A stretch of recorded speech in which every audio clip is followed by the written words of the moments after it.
Na, tai gavau tą kitą vadinamą šaltą skambutį. Sako, ar nenorit sudalyvauti? Kodėl ne? Bet laukiu, kada pasakys, nu, atsiųskit pinigus. Pradžiai galvojau, kad tai turbūt nėra tikras dalykas arba iš viso, bet į tai nesigilinau. Draugai pažįstami siūlė pirmiausia kreiptis į vidaus reikalų ministeriją, į užsienio reikalų ministeriją. Iš savivaldybės darbuotojų išsireiškė taip, kad čia, kur jūs ruošitės skristi. Bet mes paskambinom į Vilnių, į atstovybę.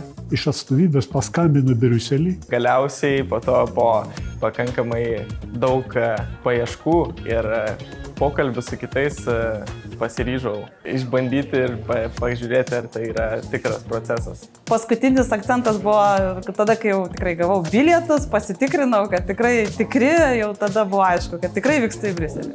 Ir kai aš ten nuvažiavau, o tai sako, jūs skambinot į Vilnių.